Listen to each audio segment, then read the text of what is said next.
안녕하십니까? 세상의 모든 지식을 따뜻한 이야기로 풀어내는 인사이트 트립입니다. 오늘 우리는 역사의 숨결이 깃든 땅, 이스라엘의 아둘람 지역에 서 있습니다. 이곳은 단순한 지명을 넘어 한 위대한 왕의 가장 어두웠던 시절과 그 속에서 피어난 놀라운 리더십의 이야기가 시작된 곳입니다. 바로 다윗 왕이 사울 왕의 추격을 피해 숨어들었던 아둘람 굴이 있는 곳입니다. 오늘 이야기를 시작하기에 앞서 잠시 여러분께 부탁의 말씀을 드립니다. 만약 이 이야기가 여러분의 마음에 작은 울림을 준다면 구독과 좋아요를 통해 저희와 동행해 주십시오. 여러분의 관심은 저희가 더 깊고 의미 있는 이야기를 세상에 전하는 데 큰 힘이 됩니다. 또한 이 은혜로운 이야기가 더 많은 이들에게 닿을 수 있도록 공유해 주신다면 그것은 어두운 세상에 작은 빛 하나를 더하는 귀한 나눔이 될 것입니다. 이 영상을 보시는 모든 분들의 삶에 하나님의 평강이 가득하기를 기도합니다. 성경 속 다윗의 이야기를 아시는 분들이 많으실 겁니다. 그는 목동 출신이었지만 하나님에 의해 이스라엘의 왕으로 기름 부음 받은 자였습니다. 하지만 약속이 현실이 되기까지 그는 기나긴 광야의 시간을 보내야 했습니다. 특히 사울 왕의 질투와 분노를 피해 도망 다녀야 했던 시간은 그의 인생에서 가장 혹독한 시련기였죠. 바로 이곳 아둘람 굴은 그의 가장 절박했던 피난처였습니다. 그런데 놀라운 일이 벌어집니다. 사무엘상 22장을 보면 다윗이 이 굴에 숨어 있다는 소식을 듣고 사람들이 모여들기 시작합니다. 그런데 그들은 누구였을까요? 성경은 이렇게 기록합니다. 환난당한 모든 자와 빚진 모든 자와 마음이 원통한 자, 쉽게 말해 사회에서 소외되고 빚에 쫓기고 마음의 깊은 상처와 분노를 품은 이들이었습니다. 세상의 기준으로 보면 도저히 희망을 찾아볼 수 없는 소위 오합지졸들이었습니다. 이 아둘람 굴의 이야기는 제게 개인적으로도 특별한 의미가 있습니다. 제 할아버지께서는 오래전 중국에서 가장 가난하고 버림받은 아이들을 위해 사역하셨습니다. 당시 중국의 탄광에서는 몸집이 작다는 이유로 8살, 9살밖에 안 된 어린아이들을 좁은 갱도 안으로 밀어넣어 석탄을 캐게 했습니다. 뼈만 앙상하게 남은 아이들은 말 그대로 갱도를 기어 나와야 했습니다. 할아버지께서는 그런 고아와 버림받은 아이들, 죽어가는 영혼들을 위한 안식처를 만드셨고 주님께서는 그곳의 이름을 아둘람이라 부르라 하셨습니다.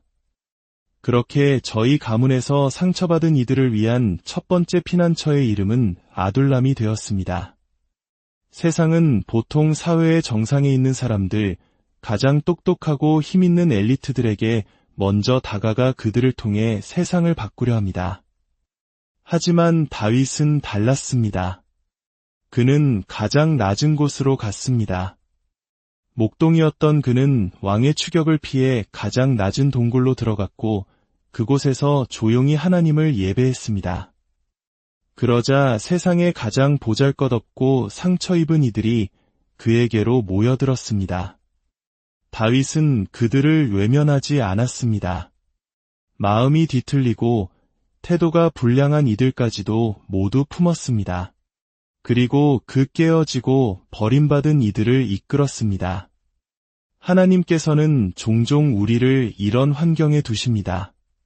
불평과 불만이 가득하고 도무지 이해할 수 없는 사람들로 둘러싸인 곳 말입니다.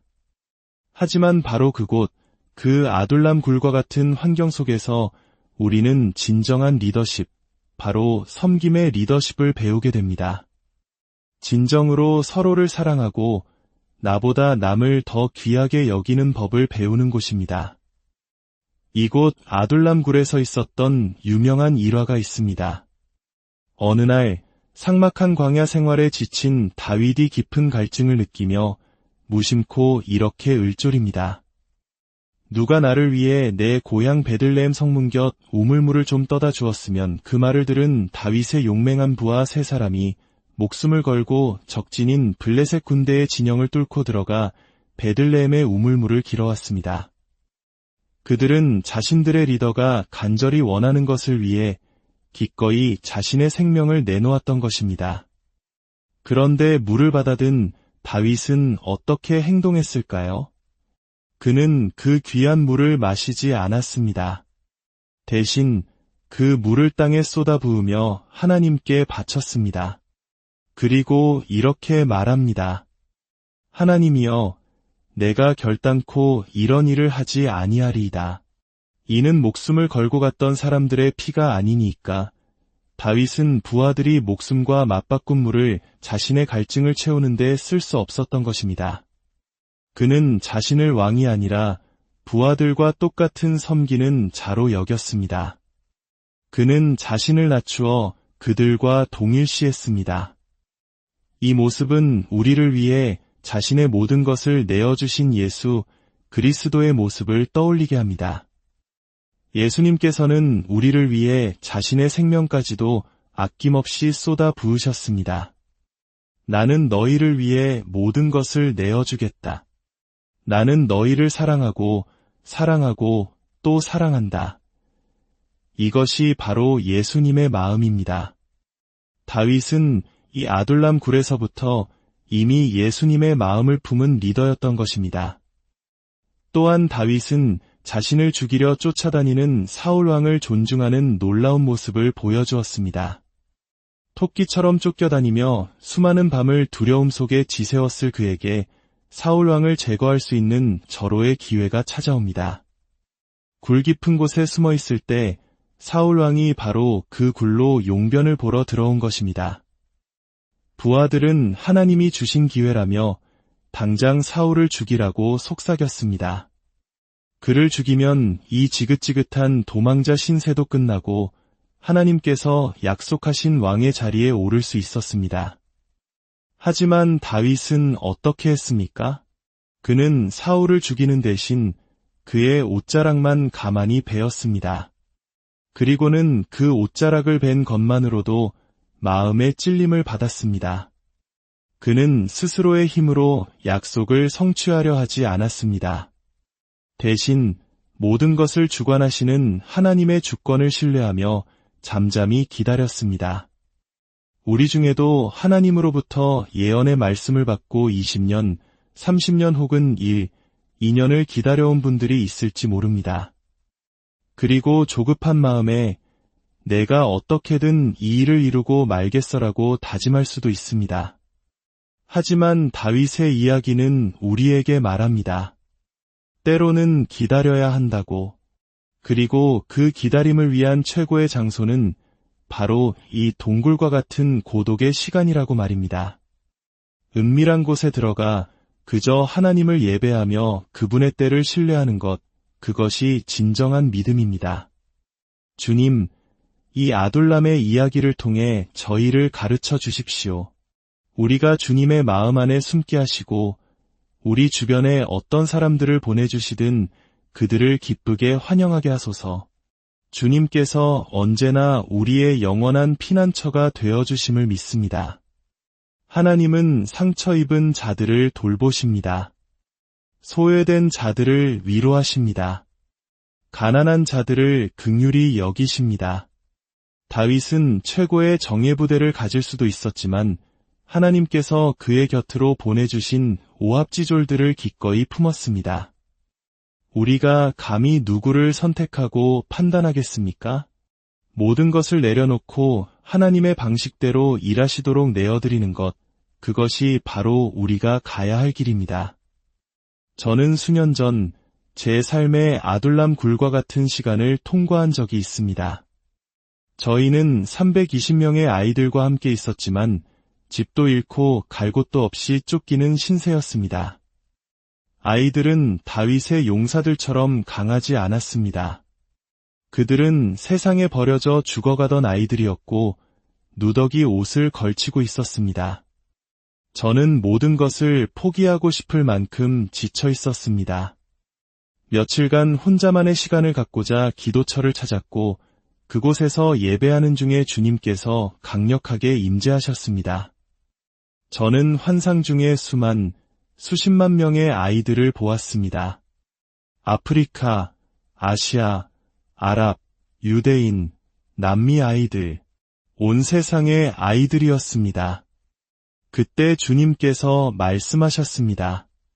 저 아이들에게 먹을 것을 주어라. 그 순간 제 속에서부터 들끓는 외침이 터져나왔습니다. 싫습니다. 아니요. 감히 하나님께 드릴 수 없는 대답이었지만 제 마음의 모든 것을 담아 아니요라고 소리쳤습니다. 그때 저는 불꽃 같은 예수님의 눈을 보았습니다. 그분은 저를 꿰뚫어 보셨고 저는 완전히 무너져 내렸습니다. 그리고 예수님께서 자신의 옆구리에서 살 한 점을 떼어내셨습니다. 그리고는 손을 내미시며 말씀하셨습니다. 이것을 아이들에게 먹여라. 저는 너무나 큰 충격을 받았습니다. 어떻게 사람의 살을 아이들에게 먹일 수 있단 말입니까? 하지만 그분의 눈을 보니 더 이상 거부할 수가 없었습니다. 저는 믿음으로 그 살점을 받아 첫 번째 아이에게 내밀었습니다. 그러자 그 살이 빵으로 변했습니다. 예수님께서 제게 말씀하셨습니다. 내가 죽음으로 너희에게 항상 넘치도록 풍족함이 있게 하였다. 저는 그 빵을 나누어 주기 시작했고 빵은 제 손에서 계속해서 불어났습니다. 우리가 우리의 눈을 예수님께 고정하기만 한다면, 그분의 아름다우심에 집중하기만 한다면 그분은 우리를 통해 당신 자신을 무한히 부어주실 것입니다. 이어서 예수님께서는 허름한 잔을 드셨습니다. 그것은 그림에서나 볼 법한 보석 박힌 잔이 아니라 가난한 자의 잔이었습니다.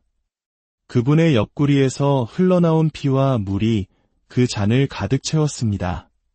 그리고 저에게 그 잔을 내미시며 말없이 물으셨습니다.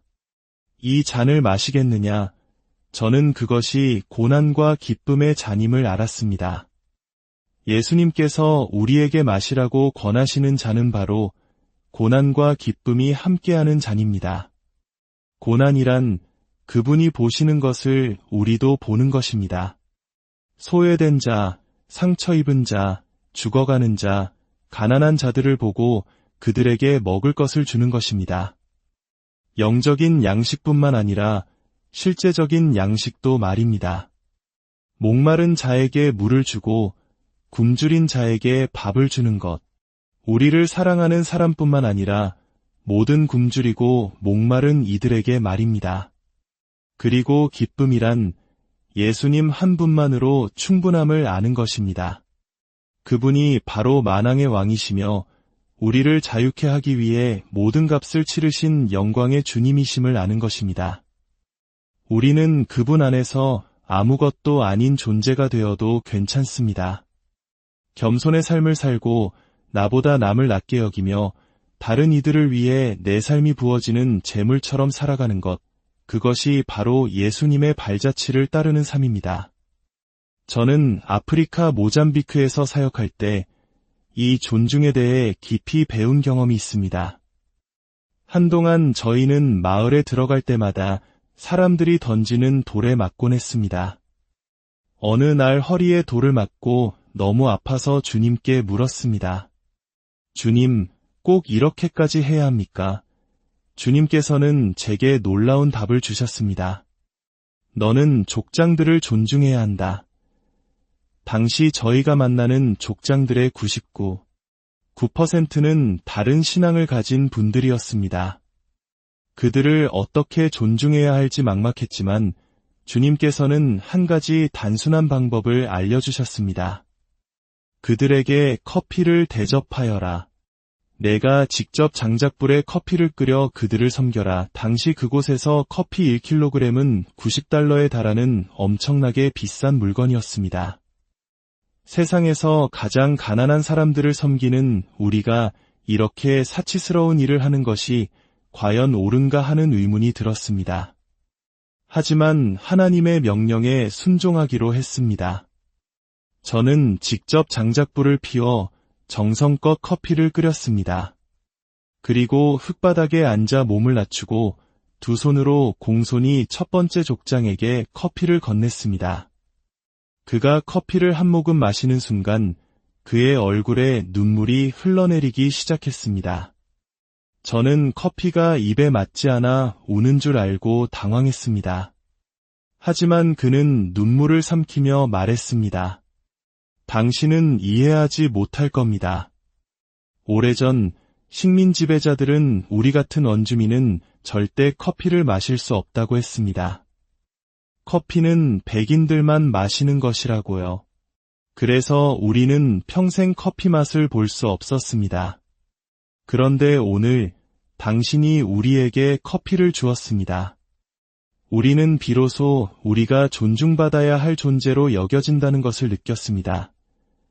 저는 그날 완전히 무너져 내렸습니다. 커피 한 잔을 대접하는 작은 순종이 한 민족의 오랜 상처를 어루만지고 저주를 끊어내는 통로가 될 수 있다는 것을 깨달았습니다. 리더십과 인생에 대한 강력한 교훈이었습니다. 하나님은 우리에게 낮은 곳으로 가라고, 그리고 더 낮은 곳으로 가라고 말씀하십니다. 족장들을 존중하고 그들의 말에 귀를 기울이라고 하십니다. 오늘 아둘람 굴의 이야기는 우리 모두에게 동일한 메시지를 전합니다. 당신의 인생에도 아둘람 굴과 같은 시간이 있습니까? 세상으로부터 쫓기고 상처 입고 희망이 보이지 않는 곳에 홀로 있습니까? 괜찮습니다. 바로 그곳이 하나님께서 당신을 만나주시고 당신을 통해 새로운 일을 시작하실 장소입니다. 그곳에서 잠잠히 예배하며 기다리십시오. 당신의 주변에 있는 상처 입은 이들을 품으십시오. 나 자신을 낮추고 예수님의 마음으로 그들을 섬기십시오. 예수님의 살을 먹고 그분의 피를 마시며 그분의 발자취를 따라 걸어가십시오. 그분 안에는 언제나 충분한 은혜와 능력이 있습니다. 여러분 각자의 삶의 자리에서 가장 낮은 곳을 향하는 다윗과 같은 리더, 예수님을 닮은 진정한 섬김의 사람으로 살아가시기를 축복합니다. 여러분의 삶이라는 동굴이 수많은 상처 입은 영혼들의 피난처가 되기를 주님의 이름으로